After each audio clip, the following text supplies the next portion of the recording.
2024, who are you going to vote for? These people who hate you or these people that hate you? Hello there, you 6.4 million awakening wonders. Thanks for joining me in this voyage to truth and freedom. Turn on the notification bell and subscribe right now. It's the only way we can ensure that you get the fantastic content we make every single day. Have you noticed that entering the conversation are voices like Marianne Williamson, RFK, and now Cornel West, who announced exclusively on our show that he is running for president. Now, you know that this channel is attacked for being a right-wing conspiracy theorist channel. How then can it be that Dr. Cornel West, one of the most treasured icons of the current left, darling of masterclass, professor at Harvard, is saying the exact things that we say continually on this channel and is indeed, as he exclusively announced here on Stay Free, running for president on an anti-corruption platform to the left of the Democrats? Is it possible now that new categories and new alliances will be formed, that libertarians, anarchists, people of the true left, independents will come together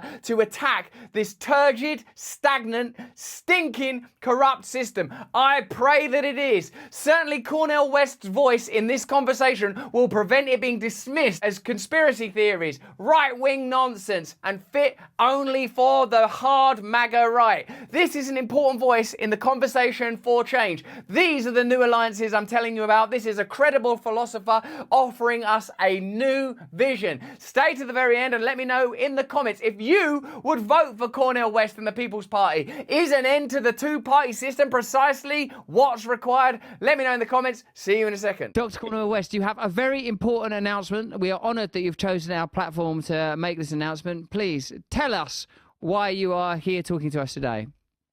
Well, you know, my dear brother, that I have been fighting for truth and justice for 55 years, beginning when I was 15 years old there in the chocolate side of Sacramento, Shiloh Baptist Church, and working with the Black Panther Party. Never joined the party, was deeply, deeply committed to their fundamental concern for poor and working people. And now, 55 years later, I've decided to continue that fight for truth and justice by running for the president of the USA on the People's Party to ensure that we can reintroduce to America the best of itself. And the best of America is Martin Luther King Jr., Ella Baker, Fannie Lou Hamer, Rabbi Abraham Joshua Heschel, it's Edward Said, it's Grace Lee Boggs, it's Chief Joseph, it's Luisa Marino, all of these different peoples of different colors and genders and sexual orientations of James Baldwin and Audre Lorde doing what? Telling America the truth about itself, and the condition of truth is always to allow the suffering of precious poor and priceless working people to be heard. And yes, you're right, it is about love, because justice is what love looks like in public. But by love, what we're talking about is looking at the world through the lens of those Frantz Fanon called the wretched of the earth, of poor and working people, not just in America, in the American empire and this very fragile democratic experiment in the midst of that empire, but around the world. That was another reason why I wanted to be on your show. I wanted to be international. I wanted to be concerned about human beings, no matter where they are, no matter what color, no matter what gender, no matter what sexual orientation, no matter what national identity. And that's why we're calling for a paradigm shift, brother. We need a spiritual awakening and a moral reckoning in the face of institutionalized greed. That greed could be in Wall Street, it could be in Silicon Valley, it can be in the Pentagon. Greed at the top especially. Now, I believe, of course, we got greed inside of all of us, but I'm talking about institutionalized greed with predatory capitalist tendencies that tend to suck everything up for money and for profit. And then we got the neo-fascism escalating, especially in the Republican Party. And what is that? That's institutionalized hatred. It plays on the fear of people. And see, Trump speaks to a number of white brothers and sisters who are catching hell, who are, in fact, in deep trouble, who deserve an attention in terms of having their basic needs met. That's precisely why I want Medicare for all. That's precisely why I want free education. That's precisely why I want access to living wages. That's precisely why I want to make sure people have access to quality housing. And so the question is, you cannot defeat neo-fascism by milquetoast neoliberalism. There's no way you can do it. You got to get at the roots of it. You got to bring vision and passion to convince people not to follow neo-fascist Pied Pipers, but actually let them know that there are persons on the so-called left, which is simply say persons of integrity, honesty, and decency looking at the world through the lens of poor and working people. That's really what it is. So I don't want to get into the labels. I'm talking about the substance. I'm talking about those who really have a deep care and concern about suffering people no matter where they are. And in that way, you cut against a lot of the truncated public conversation. You get a realignment of not just perceptions, but of people. People finding themselves in coalitions they had not planned on being there with. That's crucial. That's exactly what we need. And what's at stake, my brother? You know better than I. You talk about it every day. The destruction of the species, the destruction of democracy, not just in the American empire, everywhere. Most importantly, it's the destruction of our capacity to love, though, brother. Because, see, that's a spiritual emptiness. So I run as a jazz man of politics. Because jazz is about three elements. It's about the blues, and the blues is about catastrophe. Catastrophe lyrically expressed, catastrophe genuinely engaged, catastrophe transfigured by compassion and community. I come from a blues people, the catastrophe of slavery, of Jim Crow, of Jane Crow, of mass incarceration, of being taught to hate ourselves. And yet here comes Ma Rainey, here comes Bessie Smith, here come Muddy Waters. What are they doing? They're telling the truth.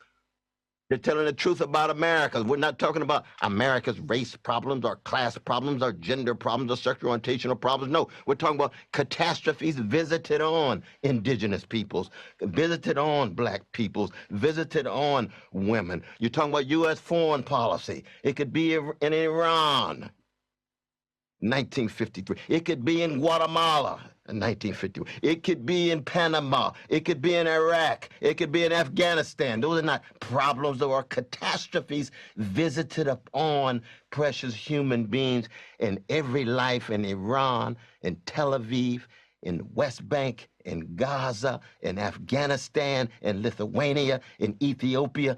Each precious life there has the same value as a life in London or a life in California. That's the best of America. That's what Martin King was talking about. That's what I am running on. That's the tradition that runs through my veins. That's the tradition that runs through my heart, mind, and soul. And that's what I'm trying to present to the American people as the presidential candidate for the People's Party, my brother. Blues on the one hand, swing is the second element.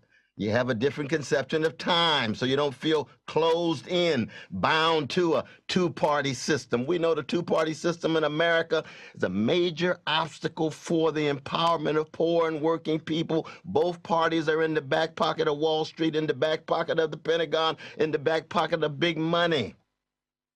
So you need a different conception of time. Well, here come Duke Ellington. It don't mean a thing if it ain't got that swing. You got a different conception of temporality that opens up possibilities, opens up new potentialities. So you thought that chord was closed, but here comes Monk. He got a new note. He got a new way of doing it. Here comes Mary Lou Williams, and we haven't even got the John Coltrane's Love Supreme yet. Blues on the one hand, swing on the other, and then improvisation. And this is what I love about you and your show, my brother. You are improvisational. You're flexible. You're fluid. You're protein. You don't get locked in the dogma. You don't get locked in the ossified, petrified ways of looking at the world. You got to be new. You got to be novel. You got to be open. You listen to others. You can't be a jazz musician. You can't be a blues woman unless you learn how to listen to others. Jazz is the highest level of democracy in symbolic expression. What is the anthem of my black people? Lift every voice. It's not lift every echo. No. What we have, for the most part, public discourse in America, echoes of silos. Echoes of silos, expressions of very polarized spaces where no one wants to listen and lift their own voices, think critically for themselves in such a way that you can improvise. Improvisation is not simply an artistic skill. It's a species of phronesis, what the Greeks call practical wisdom. You have to be able to judge, to get your timing right. So you tell the truth about catastrophe on the one hand, you authorize a different future in light of a different conception of time in the present, and then you improvise. And you improvise based on what? Because you love something bigger than yourself. Oh, what a great people I come from. Yes, indeed. And it's not a function of skin pigmentation, because there's a whole lot of black gangsters and black thugs. I got a lot of gangster and thug in me. But it's people who choose to be creative, people who choose dignity, people who choose defiance, people who are willing to live and die for something bigger than them. And that's very much what we're talking about. And that's why we're going to run this campaign in such a way it's going to be so unique and singular and different and distinctive from what America's used to. They better get ready. Let me know in the comments of the chat what you thought of that. Let me know who else you want to see on our show. Give us a thumbs up, like, share this content around. We need it to be spread far and wide. If you like this video, have a look at either of these. Turn on the notification bell. More important than any of that, though, is that you please stay free.